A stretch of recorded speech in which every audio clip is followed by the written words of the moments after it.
An area that keeps coming up time after time with my clients is I still have a child living at home, heavily financially dependent on me, and they're in their mid 20s. First and foremost, you are not alone.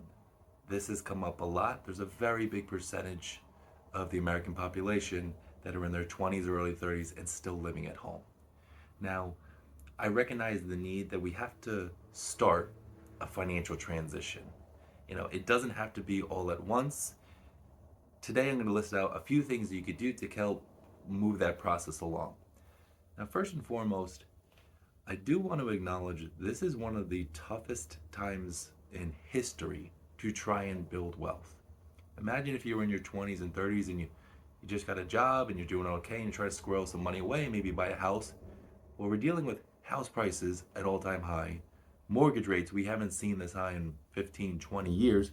And if you want to start buying stocks are at all-time highs.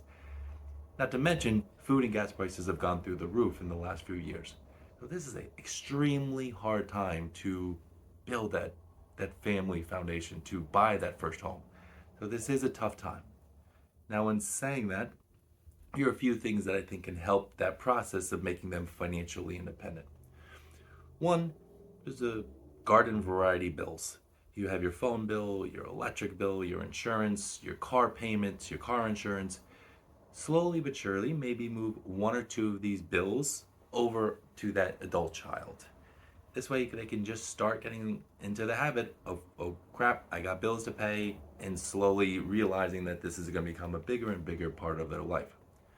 Two, and this is one where I think it's important for you to know your child, is if they're living at home and let's say they're working or maybe bartending or something kind of part-time, charge them rent. Now, it might be a situation where you're not actually keeping the money. I hear a lot of my clients collecting rent, and when that child eventually goes to buy their first home, you give them that money back and it kind of helps them towards the down payment.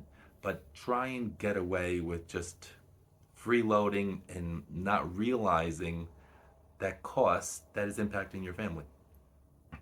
Three, especially with kind of bigger purchases, like maybe their child wants to go buy a new car, don't straight up buy them the car. So let's say the car is 20 grand, be willing to grease the wheels, put a percentage towards that purchase. Maybe it's 50%, maybe it's 7%, maybe it's 20%. You find your own personal number between you and your child that makes the most sense.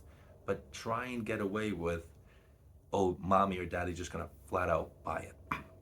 And probably the most important thing you could do, because maybe a lot of you as you're approaching retirement are working with a financial planner, I sit down with children of my clients all the time. Now, in my opinion, 45 minutes in your 20s or early 30s can do unbelievable things in terms of helping you build wealth later in life. So if you need help and you want to have a conversation to figure out what might make the most sense for you, I am always here. Feel free to reach out to me at any time.